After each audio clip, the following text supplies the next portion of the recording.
എല്ലാം റെഡിയായി നിൽക്കുകയാണ്. അതിന്റെ കൂടെ ഒഴുകാൻ നമ്മുടെ എല്ലിന് കഷ്ണിട്ട് കൊടുത്ത ഓടുന്ന ചില ജീവികളില്ലേ, ആ സൈസ് പിന്നാലെ ഓടുന്ന ഒരു രീതി കോൺഗ്രസിന്റെ ഭാഗത്ത്. ഇപ്പോ KPCC ജനറൽ സെക്രട്ടറി, നേരത്തെ IT സെൽ തലവൻ, കേരളത്തിലെ ഏറ്റവും മുതിർന്ന കോൺഗ്രസ് നേതാക്കളുടെ ഓരോ മക്കൾ BJPക്ക് ദാനം നൽകാനായിട്ട് പോറ്റി വളർത്തുകയായിരുന്നോ? ഇവിടുത്തെ BJPയുടെ സ്ഥാനാർത്ഥിയുടെ പേരെല്ലാവരും ശ്രദ്ധിച്ചിട്ടുണ്ടാവുമല്ലോ അല്ലേ? എന്താണ് സംഭവിക്കുന്നതാണ് നോക്കേണ്ടത്. കണ്ണൂരിൽ നടന്ന LDFന്റെ തെരഞ്ഞെടുപ്പ് കൺവെൻഷൻ, അതിൽ മുഖ്യമന്ത്രിയുടെ പ്രസംഗമൊന്ന് കേട്ടാൽ മതി കേരളത്തിലെ BJP കോൺഗ്രസ് ബന്ധം എത്രത്തോളം ആഴത്തിലുള്ളതാണെന്ന് നിങ്ങൾക്ക് മനസ്സിലാകും. BJP ഇട്ടുകൊടുക്കുന്ന എല്ലിൻ കഷ്ണങ്ങൾക്ക് പിന്നാലെ ഓടുന്നവരാണ് ഇന്നത്തെ കോൺഗ്രസ്സുകാരെന്ന് കണക്കിന് കളിയാക്കിയിരിക്കുന്ന മുഖ്യമന്ത്രി. സത്യമല്ലേ? 100 വട്ടം ശരിയാണ് പറയുന്നതൊക്കെ. നരേന്ദ്രമോദി ഒരു വട്ടം കൂടി അധികാരത്തിൽ വന്നാൽ രാജ്യത്തിന് വലിയ ദോഷമാണ്, എല്ലാവരും ഇങ്ങോട്ട് വരട്ടെ എന്ന് പറഞ്ഞ് BJP 2 കൈയും നീട്ടി നിൽക്കുകയാണ്. അവർക്കായി എന്തും തയ്യാറായി നിൽക്കുന്നു. അതിൻ്റെ കൂടെ എല്ലിൻ കഷ്ണം കൂടി ഇട്ടുകൊടുത്താൽ പിന്നാലെ ഓടുന്ന കോൺഗ്രസ്സുകാർ ഇന്നും തുടരുകയാണ്. കോൺഗ്രസ്സുകാർ ജയിച്ചാൽ കോൺഗ്രസ്സായി നിൽക്കുമോ എന്ന് ആർക്കെങ്കിലും ഗ്യാരണ്ടി പറയാൻ പറ്റുമോ? ഒന്നും ഊഹിക്കാൻ പറ്റാത്ത അവസ്ഥയാണിപ്പോൾ. ഇതൊക്കെ കേട്ട കോൺഗ്രസിന്റെ പാളയത്തിൽ തികഞ്ഞ മൗനം. BJP 2 കൈയും നീട്ടി നിൽക്കുകയാണ്, എല്ലാ രീതിയിലും സ്വീകരിക്കുകയാണ്. ആവശ്യത്തിന് പണം, സ്ഥാനം വേണ്ടവർക്ക് സ്ഥാനം, എല്ലാം റെഡിയായി നിൽക്കുകയാണ്. അതിൻ്റെ കൂടെ ഒഴുകാൻ നമ്മുടെ എല്ലിനും കഷ്ണം ഇട്ട് കൊടുത്ത ഓടുന്ന ചില ജീവികളില്ലേ, ആ സൈസ് പിന്നാലെ ഓടുന്ന ഒരു രീതി കോൺഗ്രസിൻ്റെ ഭാഗത്ത്.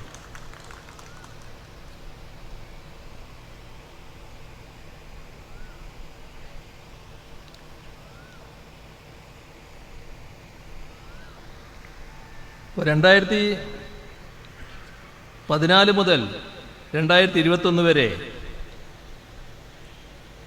പാർട്ടി വിട്ടവരിൽ ഏറെയും കോൺഗ്രസ്സുകാരായിരുന്നു എന്നാണ് association of democratic reforms report ചെയ്തിട്ടുള്ളത്. 393 പേരാണ്. രാജ്യത്തിന് തന്നെ നാണക്കെട്ടുണ്ടാക്കാൻ ഇറങ്ങി തിരിച്ച ഒരു വിഭാഗമാണ് ഇപ്പോൾ കോൺഗ്രസ്സുകാരെന്ന് മുഖ്യമന്ത്രി ആവർത്തിച്ച് കളിയാക്കുന്നു. ഇനി ഇതിലപ്പുറം കോൺഗ്രസിന് നാണക്കേട് വരാൻ ഒന്നുമില്ല. പത്മജ വേണുഗോപാൽ മാത്രമല്ല, BJP എല്ലായിടത്തും അധികാരത്തിലെത്തിച്ചത് കോൺഗ്രസ്സുകാർ തന്നെയാണെന്ന് മുഖ്യമന്ത്രി പറയുന്നു. ഇന്ത്യയിലെ ഒരു സംസ്ഥാനത്തും കോൺഗ്രസ് നേതാക്കൾ കാലുമാറി BJP ചേരാതെ അവിടെ BJP അധികാരത്തിൽ വന്നിട്ടുമില്ല. 2014 മുതൽ 2021 വരെ പാർട്ടി വിട്ട കോൺഗ്രസ്സുകാരുടെ എണ്ണം 393. ഇതിൽ 170ഓളം പേർ MP MLA മാർ. ഇതുവരെ 500ഓളം മുതിർന്ന കോൺഗ്രസ്സുകാരാണ് പാർട്ടി വിട്ടത്. ഇപ്പോൾ തെരഞ്ഞെടുപ്പിൽ അവർ കോൺഗ്രസ്സുകാരെ തന്നെ മത്സരത്തിൽ നിൽക്കും. അത് കഴിയുമ്പോൾ ജയിച്ചാൽ അവർ BJPയിലേക്ക് കൂട്ടത്തോടെ മറിയും. പത്മജയുടെ പോക്ക് അതിൻ്റെ ഒരു ചെറിയ തുടക്കമാണ്. അപ്പോൾ എങ്ങനെയാണ് ഒരു കോൺഗ്രസ്സുകാരനെ ഇയാൾ കോൺഗ്രസ്സുകാരനാണെന്ന് വിശ്വസിച്ച് വിജയിപ്പിക്കുക എന്ന് മുഖ്യമന്ത്രി ചോദിക്കുന്നു. ഈ കോൺഗ്രസ്സുകാരൻ നാളെ BJPക്കാരനാകില്ല എന്നതിന് ജനത്തിന് എന്താണ് ഉറപ്പെന്നും മുഖ്യമന്ത്രിയുടെ ചോദ്യം ഉത്തരമില്ല. ഇതാണ് കോൺഗ്രസ് പാർട്ടി. അവിടെ BJPയെ ജയിപ്പിച്ചു. ഇതാണ് കോൺഗ്രസ്. നമ്മുടെ സംസ്ഥാനത്തിൻ്റെ അനുഭവത്തെക്കുറിച്ചൊന്നും ഇപ്പോൾ സാധാരണഗതിയിൽ പറയാൻ കഴിയുന്നതല്ല. കാരണം പലതും പരസ്യമായി വന്നിട്ടില്ല. പക്ഷേ ഒരു കാര്യം ഇന്ന് പരസ്യമായല്ലോ, നേരെ BJPയിലേക്ക് ചേർന്നല്ലോ. എന്താണ് അവസ്ഥ കോൺഗ്രസിൻ്റെ? ഇന്ന് ചേർന്നയാൾ മാത്രമാണോ BJPയിലേക്ക് പോകുന്നത്? BJPയുടെ ചില പ്രധാന വക്താക്കൾ ചിരിച്ചുകൊണ്ട് പറയുകയാണല്ലോ, ഞങ്ങളുമായി പലരും വിലപേശലാണോ പറഞ്ഞതെന്നറിയില്ല, ഇങ്ങനെ ചർച്ച ചെയ്തുകൊണ്ടിരിക്കുന്നുണ്ട് എന്നാണല്ലോ. വിലപേശലാണ്, വിലയുറപ്പിച്ചവരുണ്ട്. കൃത്യമായി വിലയുറപ്പിച്ച് നിൽക്കുകയാണ്. പറ്റിയ സമയത്ത് മാറാമെന്ന വാഗ്ദത്തമുണ്ട്. ഇതല്ലേ അവസ്ഥ? അപ്പോൾ എങ്ങനെയാണ് ഒരു കോൺഗ്രസ്സുകാരനെ ഇയാൾ കോൺഗ്രസ് ആണല്ലോ എന്ന് വിശ്വസിച്ചുകൊണ്ട് വിജയിപ്പിക്കുക? ഇന്നത്തെ കോൺഗ്രസ് നാളെ കോൺഗ്രസ് ആയിരിക്കുമെന്നതിന് എന്താണ് ഉറപ്പ്? നാളെ BJP ആകില്ല എന്നതിന് ഉറപ്പെന്ത്? ഇവിടെ വേണ്ടി വന്നാൽ ഞാൻ BJPയിലേക്ക് പോകും, നിങ്ങളെ ആരുടെയും സീറ്റ് വേണ്ട എന്ന് പറഞ്ഞത് ആരായിരുന്നു? മറന്നുപോയോ? പരസ്യമായല്ലേ നല്ല ഹുങ്കോടെ പറഞ്ഞത്? എത്ര മഹത്വത്തോടെയായിരുന്നു RSSന് സംരക്ഷണം ഒരുക്കിയതിൻ്റെ അവകാശവാദം. അത് വെറും അവകാശവാദത്തിലും വീരസ്യം പറച്ചിലും മാത്രം നിൽക്കുന്നതാണെന്നാണോ ധരിക്കുന്നത്?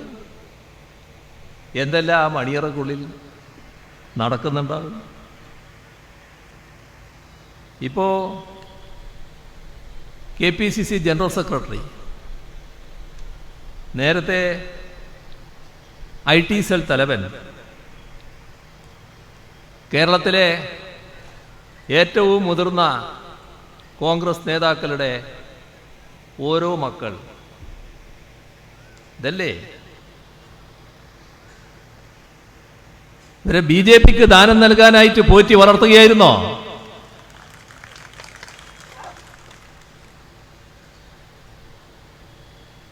ഇവിടുത്തെ BJPയുടെ സ്ഥാനാർത്ഥിയുടെ പേരെല്ലാവരും ശ്രദ്ധിച്ചിട്ടുണ്ടാവുമല്ലോ അല്ലേ?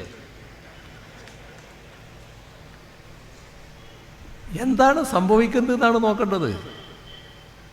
കഴിഞ്ഞ നിയമസഭാ തെരഞ്ഞെടുപ്പിൽ ധർമ്മടത്ത് അദ്ദേഹം മത്സരിച്ചതാണ് കോൺഗ്രസിൻ്റെ സ്ഥാനാർത്ഥിയായിട്ട്. വർഷമധികമായില്ലല്ലോ. അത് കഴിഞ്ഞ് ഇത്രയും വർഷമാകുമ്പോഴേക്ക് 2.5 വർഷമാണല്ലോ കഴിഞ്ഞത് പിന്നിട്ടത്. അപ്പോഴേക്ക് അദ്ദേഹത്തെ നമ്മൾ കാണുന്നത് BJP സ്ഥാനാർത്ഥിയായി ഇവിടെ മത്സരിക്കുന്നതാണ്. ധർമ്മടം തന്നെ ഉൾക്കൊള്ളുന്ന കണ്ണൂർ മണ്ഡലത്തിലെ BJP സ്ഥാനാർത്ഥിയായി മത്സരിക്കുന്നതാണ്. അടുത്ത മണ്ഡലത്തിലെ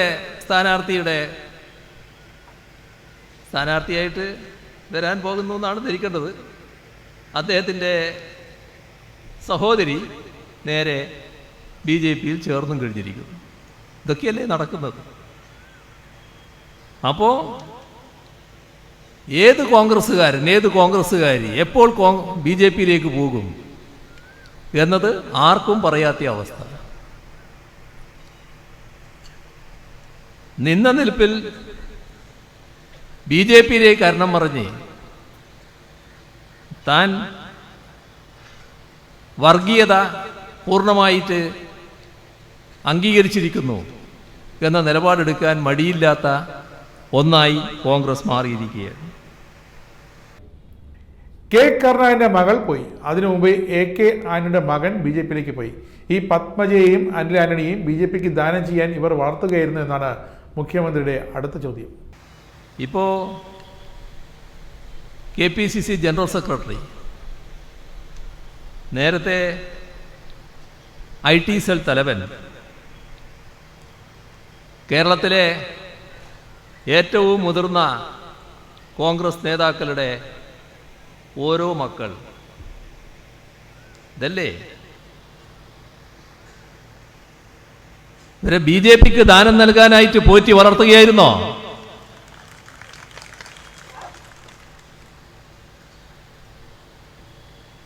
ഇവിടുത്തെ BJPയുടെ സ്ഥാനാർത്ഥിയുടെ പേരെല്ലാവരും ശ്രദ്ധിച്ചിട്ടുണ്ടാവുമല്ലോ അല്ലേ?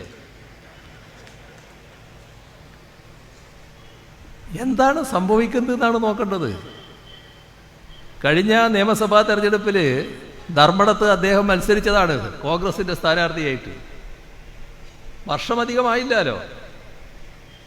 അത് കഴിഞ്ഞ് ഇത്രയും വർഷമാകുമ്പോഴേക്ക് 2.5 വർഷമാണല്ലോ കഴിഞ്ഞത് പിന്നിട്ടത്. അപ്പോഴേക്ക് അദ്ദേഹത്തെ നമ്മൾ കാണുന്നത് BJP സ്ഥാനാർത്ഥിയായി ഇവിടെ മത്സരിക്കുന്നതാണ്. ധർമ്മടം തന്നെ ഉൾക്കൊള്ളുന്ന കണ്ണൂർ മണ്ഡലത്തിലെ BJP സ്ഥാനാർത്ഥിയായി മത്സരിക്കുന്നതാണ്. അടുത്ത മണ്ഡലത്തിലെ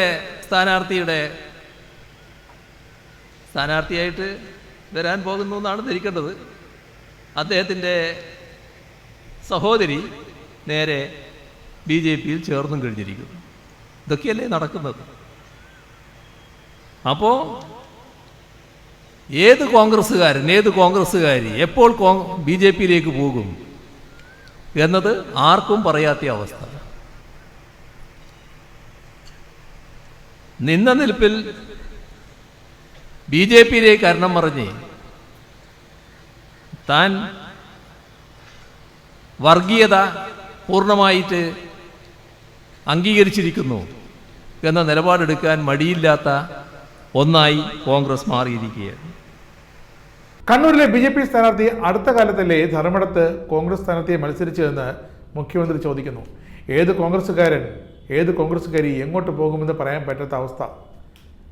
തങ്ങളും വർഗീയവാദികളായി എന്ന് തെളിഞ്ഞിരിക്കുന്നു ഈ പോകുന്നവർ. ഇത് BJPക്കെതിരായ ഒരു സമരം മാത്രമാകരുത്, BJPയെ അനുകൂലിക്കാനിടയുള്ള ഇത്തരം അവസരവാദികൾക്കെതിരെയുള്ള സമരം കൂടിയാകണം. അവസരവാദികളെ പരാജയപ്പെടുത്തുന്ന തെരഞ്ഞെടുപ്പായി കേരളത്തിലെ ഈ തെരഞ്ഞെടുപ്പ് മാറണം.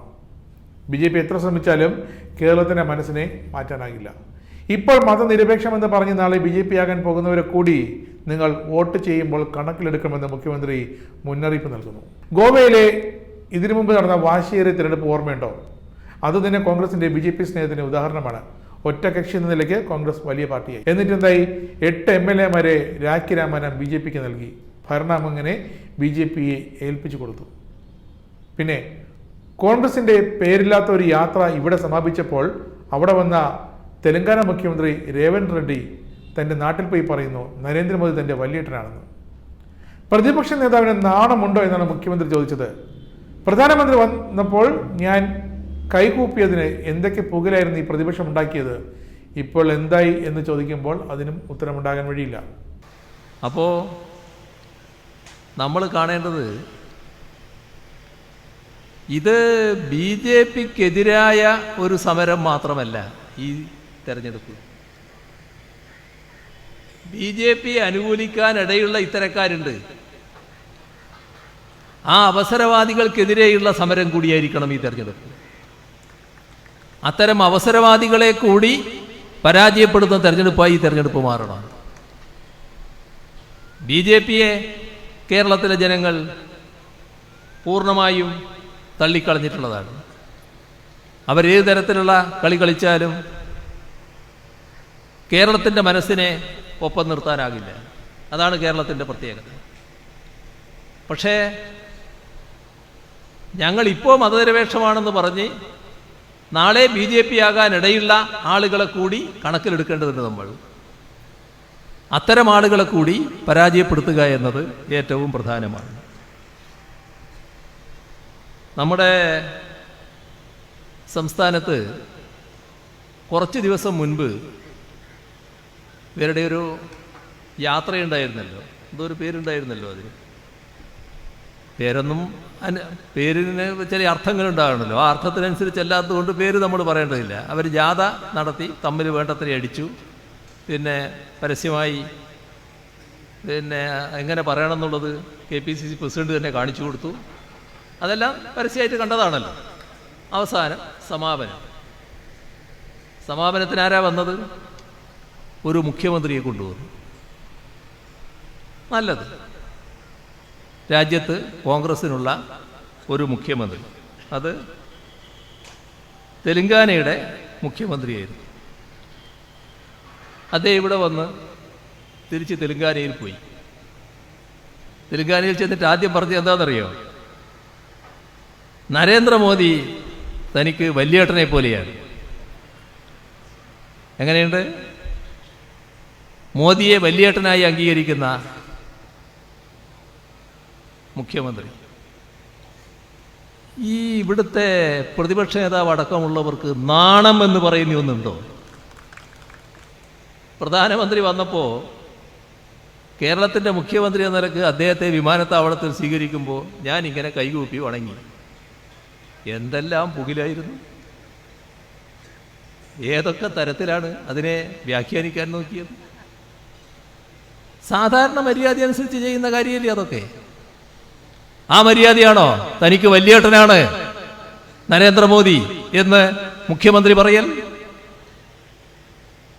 ഇനിയൊരു കണക്ക് കൂടി കേൾക്കാം. BJPയിൽ ചേർന്ന പ്രമുഖ കോൺഗ്രസ് നേതാക്കൾ ആരൊക്കെയെന്നല്ലേ? കർണാടകയിൽ കോൺഗ്രസിന്റെ മുൻ മുഖ്യമന്ത്രി SM കൃഷ്ണ, മറ്റൊരു മുഖ്യമന്ത്രി ജഗദാംബിക പാൽ. അവിടെ ആരാ വന്ന് BJP അധികാരത്തിലെത്തി. ഉത്തരാഖണ്ഡ് മുൻ മുഖ്യമന്ത്രി വിജയ് ബഗുണ, പഞ്ചാബ് മുൻ മുഖ്യമന്ത്രി അമരീന്ദർ സിംഗ്, ഒഡീഷ മുൻ മുഖ്യമന്ത്രി ഗിരിധർ ഗോമത്, UP മുൻ മുഖ്യമന്ത്രി ND തിവാരി, ഗോവയിലെ മുൻ മുഖ്യമന്ത്രി ദീപക് കാമത്ത്, അരുണാചൽ പ്രദേശിലെ മുൻ മുഖ്യമന്ത്രി പ്രേമ ഖണ്ഡു, മഹാരാഷ്ട്രയിലെ മുൻ മുഖ്യമന്ത്രിമാരായ നാരായൺ റാണെ, അശോക് ചൗഹാൻ, പിന്നെ ആന്ധ്രയിലെ മുൻ മുഖ്യമന്ത്രി കിരൺകുമാർ റെഡ്ഡി, മണിപ്പൂരിലെ ഇപ്പോഴത്തെ മുഖ്യമന്ത്രി ബിരൻ സിംഗ്, മുൻ കോൺഗ്രസ് മുഖ്യമന്ത്രി തന്നെയാണ് അദ്ദേഹം. ആസാമിലെ ഇപ്പോഴത്തെ മുഖ്യമന്ത്രി ഹേമന്ത് ബിശ്വ മുൻ കോൺഗ്രസ് മുഖ്യമന്ത്രിയാണ്. ത്രിപുരയിലെ ഇപ്പോഴത്തെ മുഖ്യമന്ത്രി മണിക് സാഹ മുൻ കോൺഗ്രസ് നേതാവാണ്. അങ്ങനെ എത്രയോ കോൺഗ്രസ് മന്ത്രിമാർ. ചുരുക്കത്തിലെ കോൺഗ്രസ് നേതാക്കൾ കാലുമാറി BJPയിൽ ചേരാതെ ഒരു സംസ്ഥാനത്തും BJP അധികാരത്തിൽ വന്നിട്ടില്ല എന്ന് തന്നെയാണ് മുഖ്യമന്ത്രി പിണറായി വിജയൻ വളരെ വ്യക്തമായി പറയുന്നത്.